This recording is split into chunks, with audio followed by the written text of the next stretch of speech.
But I just wanted to say welcome, everyone, and I hope you enjoyed the screening of the film that we had. We have the directors of 2 of the films here with us. We were supposed to have 4, but unfortunately Billy Luther, the director of Miss Navajo, couldn't make it to the festival, and we haven't heard from Sarah Price. I don't know if she's here yet. But we do have Chaiko Omowale, who directed the Urban Youth HIV Project. Thank you for that. And Todd Sills, who directed Red Without Blue. And Julian here, who is, what do you tell us what you're doing?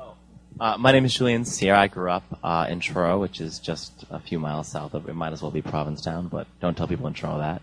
I'm a rising senior at New York University studying cultural policy and public health. And I've done the panel for a few years, thanks to Margaret. All right, cool. Now, have you seen Red Without Blue or Miss Navajo? No? You've only seen the HIV film? Okay. Well, then I just wanted to kind of just start with our directors, and with Chaiko especially, since you've seen her film. Chaiko, how did you find your subjects for your film? When I graduated from college, I started a nonprofit, and we did sexual health and HIV workshops. So I started to meet a lot of young people through that, and then decided to do a documentary with a lot of the young people that I met, and kind of this is a culmination of that. And how what was your process for, because I'm sure you must have been dealing with a lot of youth. How did you pick the ones that you ended up featuring in the film? And was it just based upon a trust relationship that you created with them and that allowed them to be so open? Everybody was pretty open that I met. It was kind of who stuck around, because a lot of the young people didn't have I guess one place where they were living. So the film actually was supposed to be strictly about young people who are HIV positive, but a lot of the young folks that I was working with, we had to conceal their faces because they didn't want anybody to know that they were positive, and then kind of sadly, one by one, they would just kind of disappear. I couldn't get in touch with their cell phones anymore because it would be switched off. They would move from one shelter to somewhere else, and I just they kind of got swallowed up in New York. So the people that ended up in the film were folks who, even though they're still having a rough time, were still more stable than a lot of the other young people that I initially interviewed. Well, I've seen all the films on this that we're supposed to be talking about today, but I just wanted to ask Todd a couple questions. I can give a synopsis of your film. I thought it was really interesting. It's about some twins, a pair of twins, 2 brothers who grow up and have a lot of distress in their life for different reasons, and they kind of take different paths, and one is gay and the other one decides to become transgendered.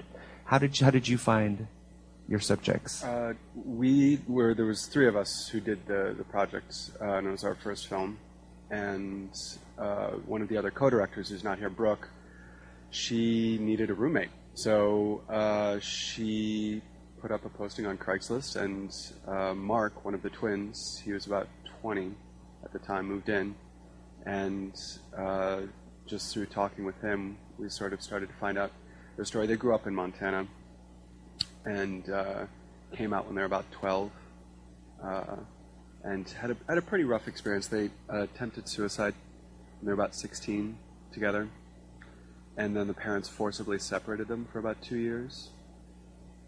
So through all these horrific things that have happened, the family actually did come back together in the end, despite sort of the family has a Christian Science background, and I don't know if any of you are very familiar with Christian Science, but there's pretty strict probates against anything sort of medical, really. So aspirin is not okay, let alone sexual reassignment surgery. So that's what my film captured. That was the sort of the journey of the family coming back together. And so you said through Mark, was that his name?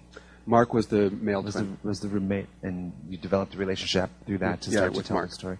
Oh, that's cool. All right. Well, do you want to say something, Julian?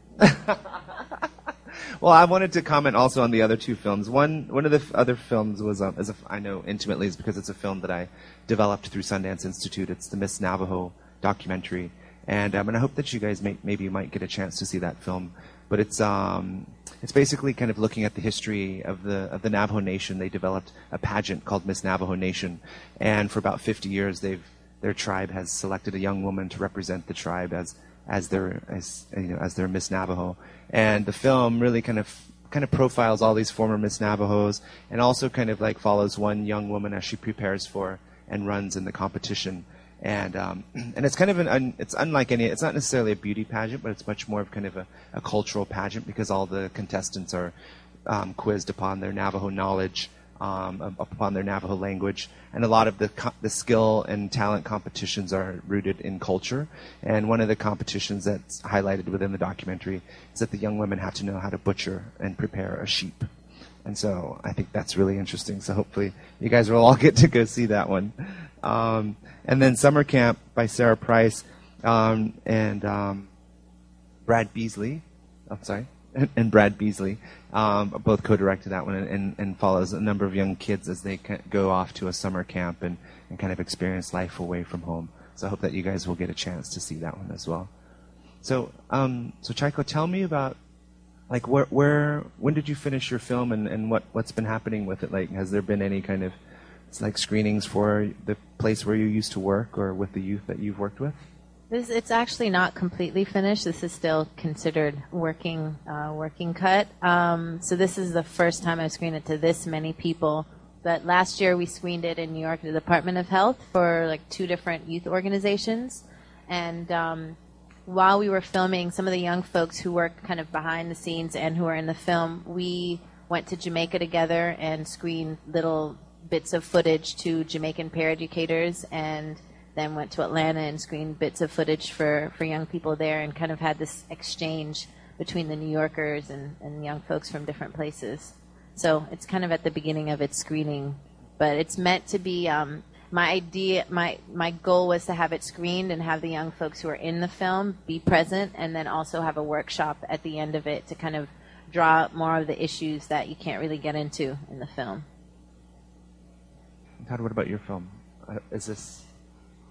Where has it been playing, and what's the response been like? The response has been great so far.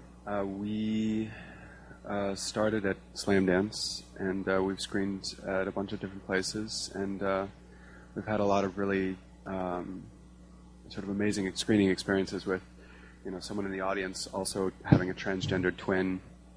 That's happened on about 4 or 5 occasions. And then just sort of people from I don't know if you've experienced this at all, but people from the film who are just sort of tangentially involved, just coming out of the woodwork. Like at the screening we had here, the father in the family's sister just came. And that was a very, very intense experience for her to watch the film. But it's been a great response so far. Yeah. And with your characters in the film, like, what are they up to today? Claire is working with transgendered youth in San Francisco. She did have the sexual reassignment. Yes, she did have the SRS. And she's been working with transgendered youth in San Francisco, 24 and under, and has just been having a great experience doing that, because she's, there's a lot of pressure that comes with being transgender and being transgender with a family that doesn't support you. So having made it through on the other side, she really feels like she's in a position to outreach. And so that's what she's doing. Chaiko, what about your subjects? What are they up to now? Yeah. Kareem, the first character, he is taking care of his kid, and he's trying to, trying to just get by and live, and has a job. Shamika, I'm not sure where Shamika is, unfortunately. She got kicked out of the place where she was living because she was kind of having too much of a rough time. Jessica is doing well. She was the one that was born with HIV. She has a boyfriend, and they just moved into a place together, so that was pretty cool. And Serenity just moved to LA, so I haven't seen her there yet, but when I go back to LA, I'll hang out. And she's also with somebody and happy and doing well. The young woman who was born with HIV, what's her name again? Her name's Jessica. Jessica. Now, in the film, she said that she found out she had AIDS. And has her condition improved now, or is she still... and this is the technical stuff with HIV and AIDS that you probably can speak to a lot clearer, but her viral count is down. Like is I think at one point she said it was -0, which I didn't understand, but I don't know. That's what she told me once. But her viral level is super, super low. But once you've been diagnosed as having AIDS, you can't kind of go back to just being right. Okay. But she's healthy. She's doing great. She's acting in plays, and she's really incredible because she's so positive about life. No pun intended. But like she's just has a great spirit and is really she motivates so many people, myself included, while we were making the film. So cool. Well, I wanted to ask the audience, do you guys have any questions? Are there any thoughts or perceptions or musings that you may have? I have a question for you guys. What anybody can answer this, like what is the main thing that you kind of got from the film, or what did you understand from the film?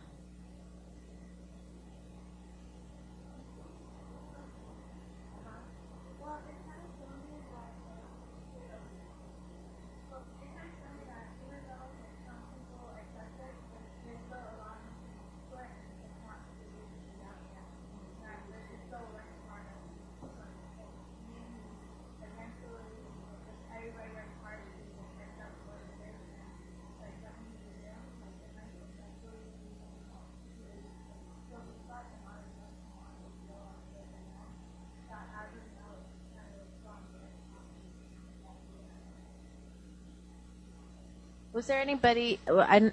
This was specifically for New York youth, and so it's interesting to me when I screen it for people who are not from New York. Are there anybody in the film? Do you guys know anybody who has similar stories or have friends that might have reminded you of any of the characters in the film? I'm just interested how different geographically.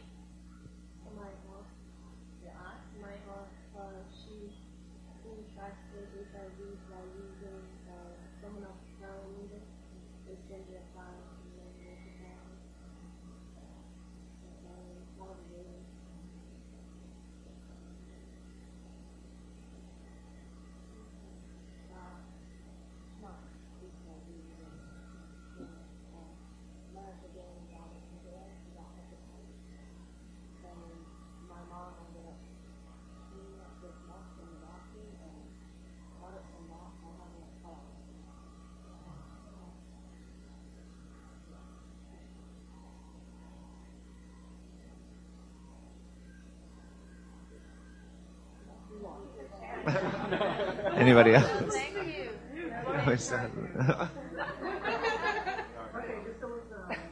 Thank you for sharing. You know any young people who are like the young person like that? Like, because they're... I know one young person who thinks that she's really like to walk and no, not you.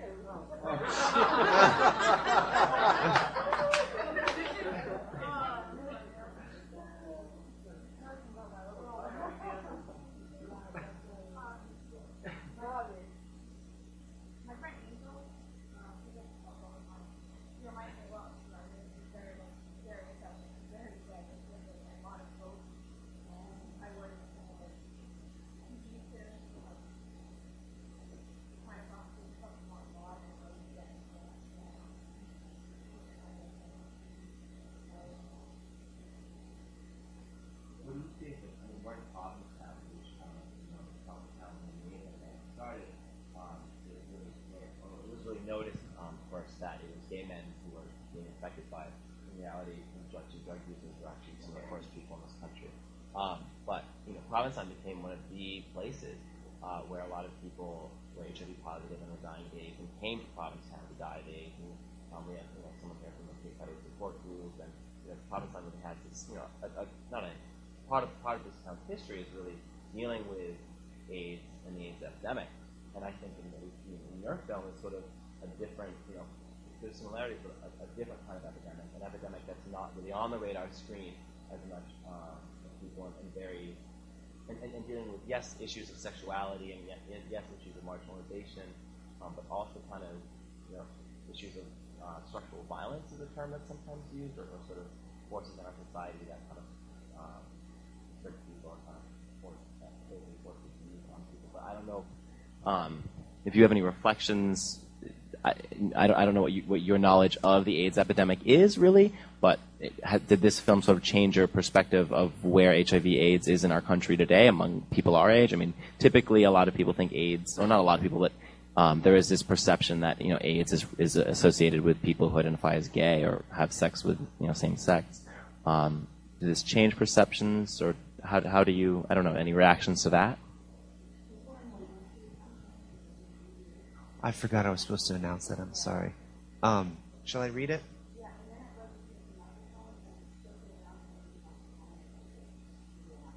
Okay. I'm sorry, I failed as your moderator. I'm supposed to say this. This lecture is being recorded for audio and video webcasts on WGBH Forum Network, WGBH's online lecture series.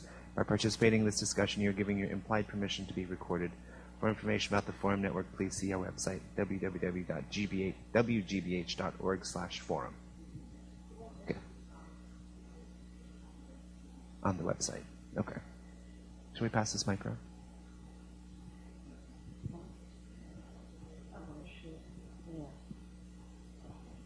Can I just follow up with what he asked? I guess for me, the reason why I wanted to do this film is when I found out that, half of all new HIV cases were young people, and at the time I was considered youth because I was 22, 23. And then when I found out of that number that most of them were Black and Latino youth, like, to me that's kind of what shocked me, and what I was just like, what is going on? Like, I always used to think of all the HIV/AIDS cases as being in Africa, but then when in this country, most of the young people getting HIV are Black and Latino youth, and this film is really, I'm hoping that people will try and get something or understand why it is, or think about why it is that, there's a disproportionate number of young people getting it who are Black and Latino.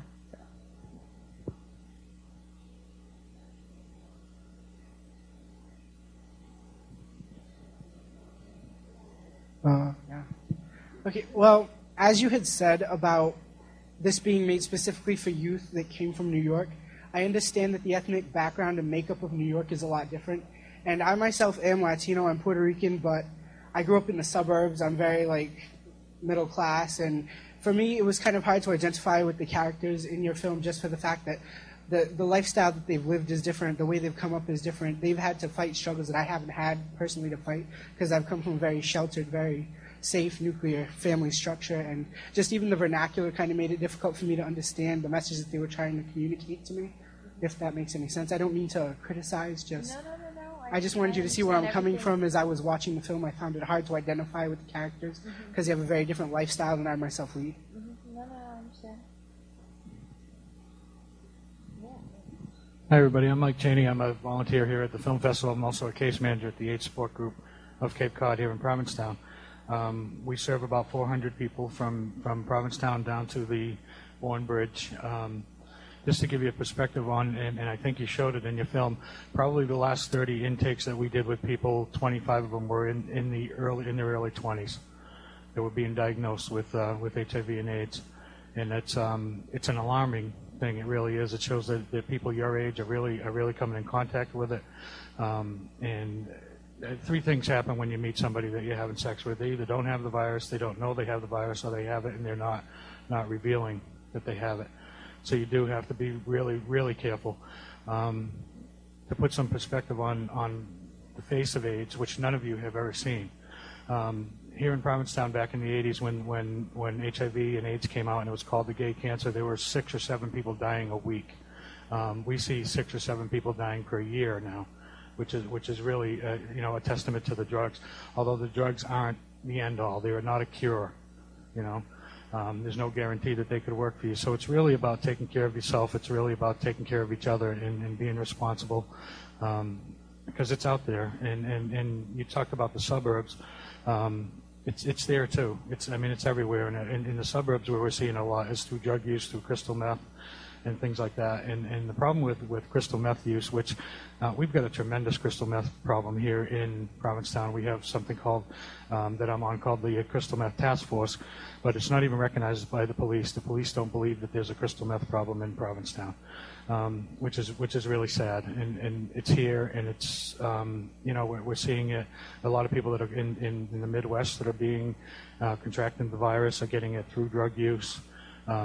So it's really there, and the craziest thing about this virus is that the more we know about it, the more we don't know. It changes. It's not like anything else. As soon as you come up with a drug that sort of treats the symptoms, it starts to mutate and it starts to become something else.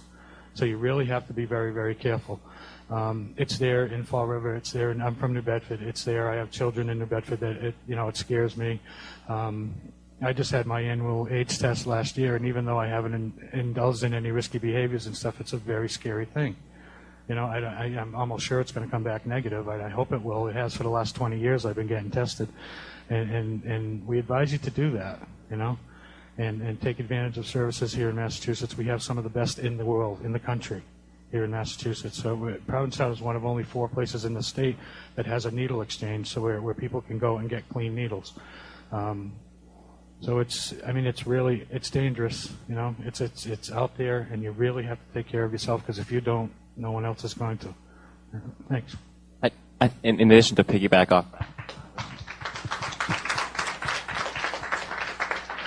I think when looking at HIV and HIV status, it's just, knowing, talking about getting tested, and there's all these, a whole series of different testing campaigns and awareness screenings and stuff, and just knowing your HIV status is just part of being a sexually active or drug using or just person in the 21st century, and that's just like part of a reality. And I think the other thing that's important to recognize is that we do have, or at least in Provincetown, and in Massachusetts, in the United States, or at least where we are, is we really have privilege that we have access to these drugs, which cost upwards of thousands and thousands of dollars a year, and relate to health care and access to insurance and certain things like that. So I think what is also really important to realize is that we are very fortunate, or at least in Provincetown and in the Outer Cape, and also in Fall River, which has resources, and we're in a state that we have access to some of these resources, and that without access to resources is very important, I think, and your film sort of speaks to people who do not have access to certain resources, or who are less privileged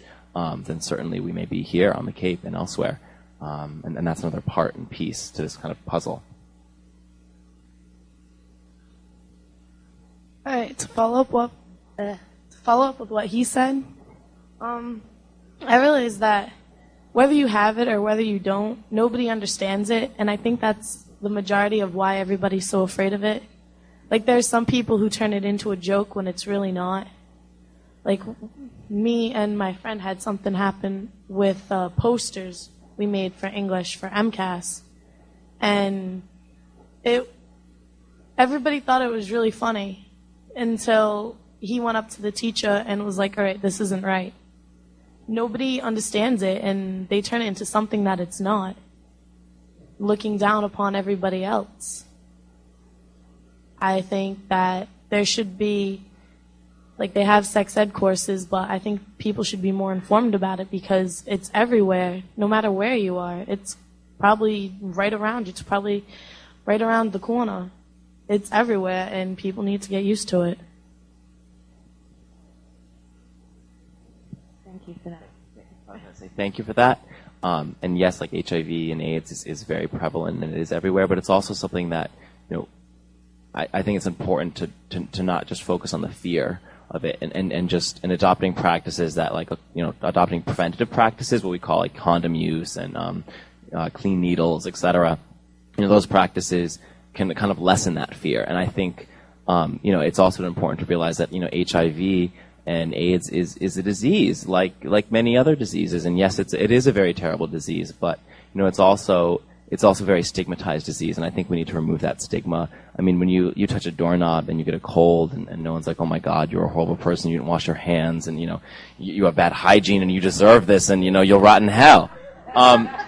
But for some reason, we do the very same thing with people who contract HIV and who develop AIDS because they're engaging in, sort of deviant practices, unsafe sex or kind of sex positivity, so having sex with multiple people and not just being in sort of quote unquote like traditional monogamous relationships or, being, transgressing heterosexuality or engaging in kind of drug use. And I think it's important to yes, work, be aware of HIV and other STIs and be very proactive in that stance, but also by being very fearful of it.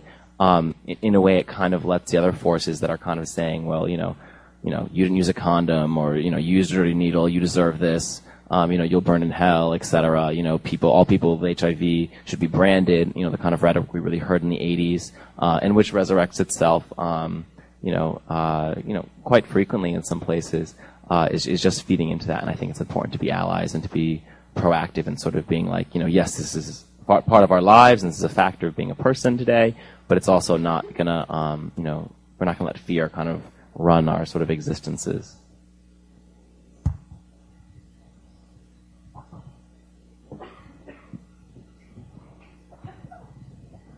Hi.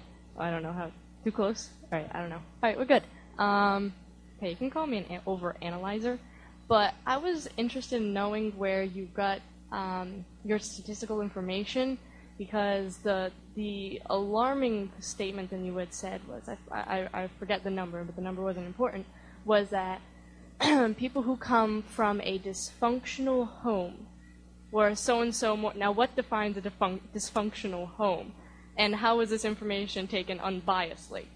Because I hate statistics, and I think it's a totally valid thing that you brought up. That particular one, I think we got that either from a CDC site. I have like, if you're super interested, I can email you where we have all got all our information from, just for those questions. But the complicated thing that I felt with this film was, stats are always, it depends who you're asking the question, what your sample size is, all that kind of stuff. But to be honest, I felt when I hear that stuff in the film, I kind of cringe. But it was suggested to me that I have kind of hard facts and hard data or studies to kind of bring together what I was showing through the stories. And I just kind of wanted people to, I was using it because I wanted people to really take seriously that Shamika was at risk for HIV, not just because she had gotten pregnant twice and had unprotected sex, but being at risk for HIV and being unstable comes from, like, there's a lot of different factors going on, a lot of different things that went into why she's an alcoholic, that went into why she, was having a lot of unprotected sex, and that was there for that reason. But yeah, so I can email you where I got that stat from. It sounds horrible, I know it does, because yeah.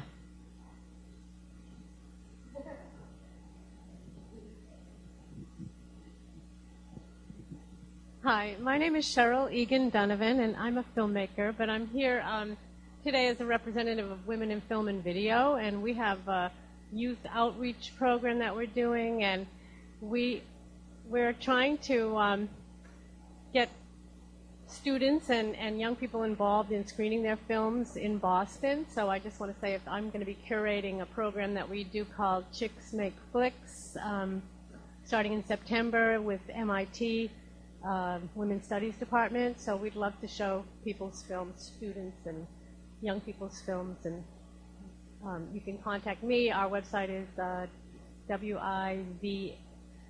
wivne.org. So thanks. Great.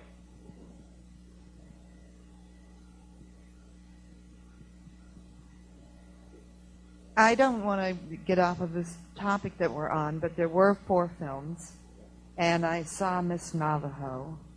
It was inspiring. It's a wonderful film. If you get a chance to see it, I know that it played yesterday, and I know you weren't up here.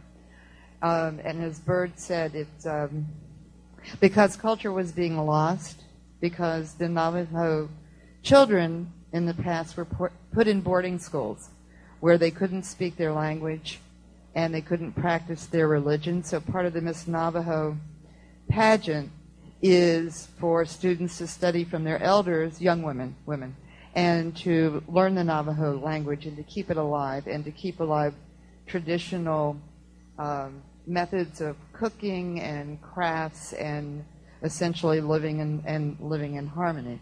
I had one thought just to pop into your heads of, if you had to do that to preserve your culture, what traditional activity do you know that you could bring to a pageant? Do you have that? That's one question I had. Just think about it.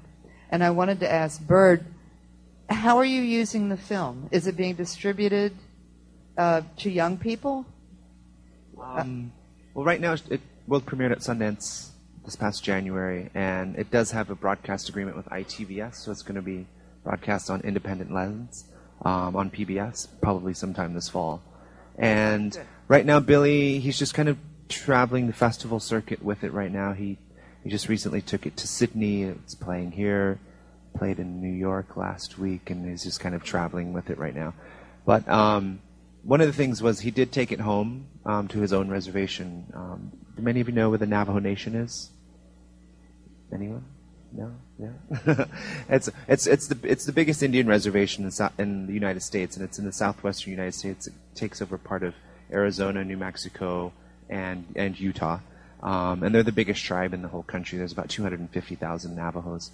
And but he recently took it home to the Navajo Nation capital, to Window Rock, and screened it for all of the former Miss Navajos. And it's really interesting because I think it was the first time that they were able to see, I think, themselves portrayed on screen by someone from their own community. And he said that all the former Miss Navajos kind of took it upon themselves to kind of start workshops and to start kind of some training for young women about language, about culture, and maybe those that might be interested in participating in the pageant. So it's really kind of adding a different dimension to all of kind of the cultural retention and revitalization that's happening with the tribe right now. So yeah, I think he's probably going to plan to tour it throughout the Navajo Nation. Great. So if you can see it in the fall, Independent Lens On PBS. on public broadcasting. Yeah, so keep an eye out for it.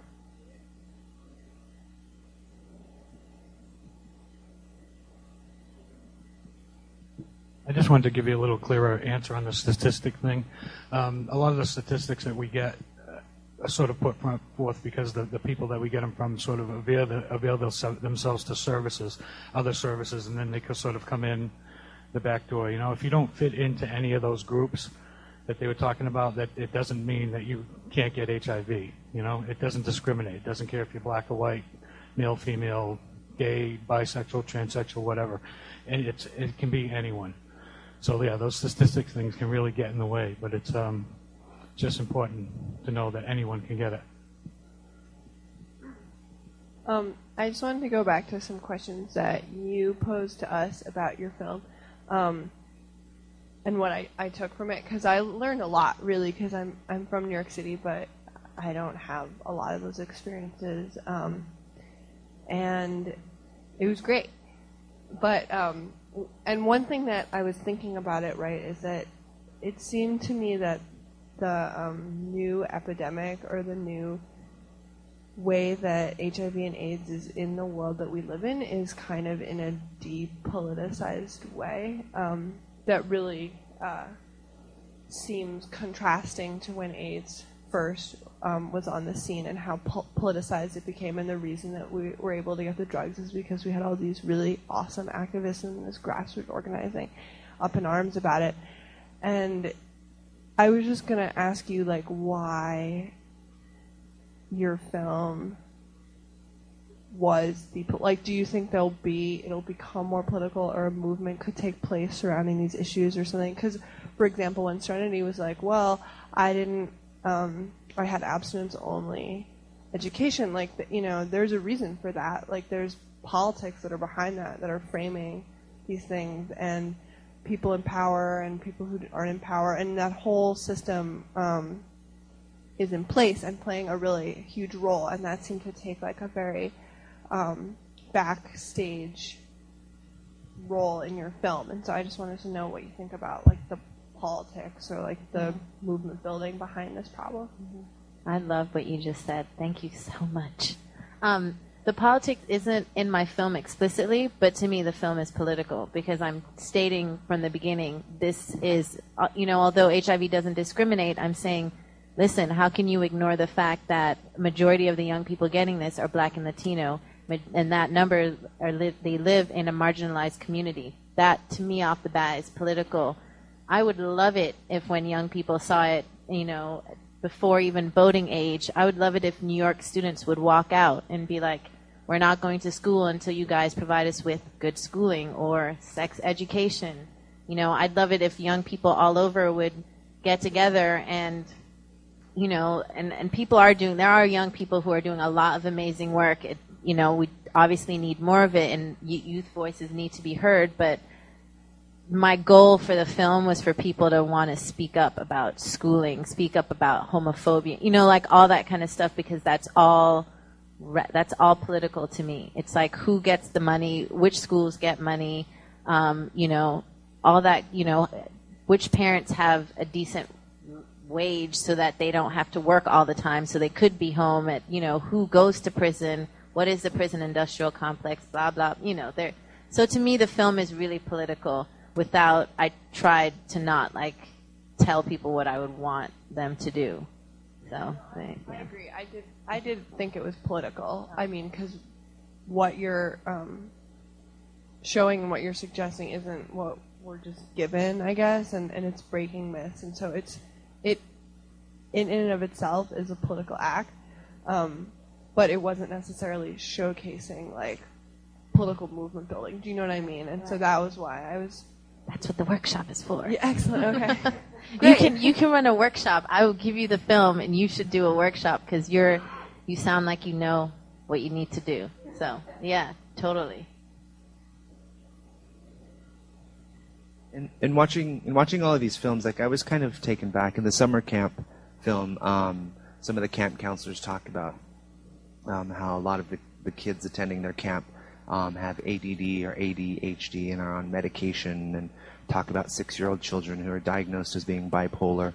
And then, in Red Without Blue, the twins in the film, talk about like they were doing drugs when they were in junior high, I think, early high school, 9th grade, 12, 13. Yeah, and then just watching your film, it's kind of it just really makes me think about, it must be really, because I grew up more in the 70s, so I'm a lot older than you. But it seems like it's a really, a lot, it's a different world today, being a youth in today's world in terms of the influences you have and the accessibility, I guess, of not only medication for new things that have come up in our society, but also there's just drugs. And I just wondered, what do you guys think about that, and looking at your subjects and the youth compared to your own growing up? You go first. We're really funny because we have similar growing up experiences. That are very, very, very different. Yeah. We actually went to the same school in Thailand, but didn't know each other. Yeah, when we met, we were like, "Where are you from?" He's like, "Oh, it's a complicated story." But I grew up in a lot of different countries. My dad used to work for the UN, so my experience is, and I totally relate to what you're saying about you couldn't identify with with the subjects and with the characters in the film. I didn't grow up like that at all. I'm pretty privileged. I've been really sheltered in different ways, but so I don't know. For me, it was a learning experience, and I feel like it's important for people to understand what other folks go through. But all the drugs and all the different things that a lot of young people have to face, I'm scared to have kids because I'm not sure how I would be an open, holistic guiding force. I don't know. I guess for me, experiencing the film, I came to the United States when I was about 18 years old, so I didn't know what it was like to be an American high schooler, American middle school student, and listening to Claire and Mark's stories about how one experience they had where these kids sort of were throwing nails at them, I guess, and they tried to tell the teacher about it, and the teacher was sort of like, well, that's kind of what you deserve. So, I mean, these really sort of horrific experiences that they had, and I guess, I mean, I guess I would want to sort of open this up to what are your experiences?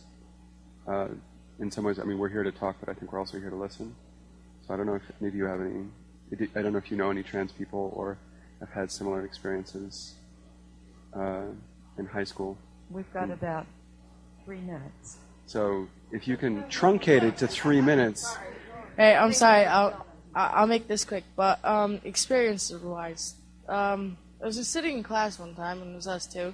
I guess there's no PDA allowed in class, so one kid comes up to us and is like, "Ew, that's nasty. Can you not do that in front of me?" And we weren't even doing nothing. We were just sitting next to each other. And he starts, like, putting up the cross and starts blessing us. And he's like, "That's against my religion. What are you doing?" And I was like, okay, because I'm Catholic too, but I was like, I didn't understand it.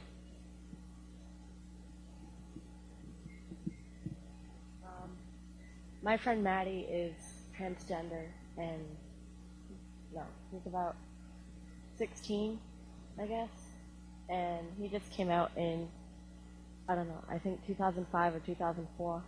And the first year, because he was a freshman, so the first year everybody made fun of him. They used to like throw rocks at him and stuff outside school. And they had a principal that very homophobic, didn't care, did nothing about it. The next year, the principal just happened to be gay, and he put a GSA in the school. He changed everything around. Nobody made fun of him that year.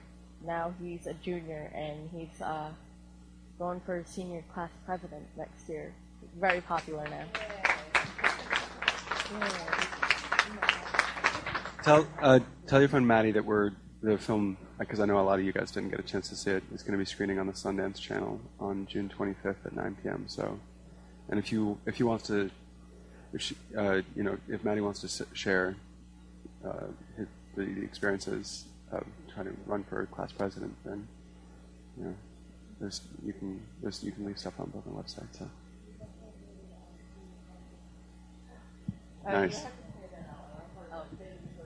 He was voted junior prom king this year.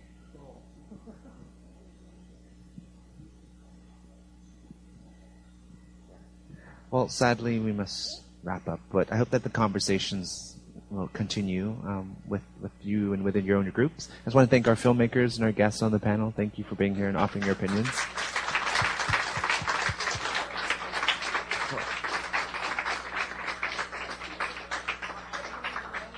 And if you get a chance, make sure you go see Miss Navajo or Red Without Blue or Summer Camp. Thanks.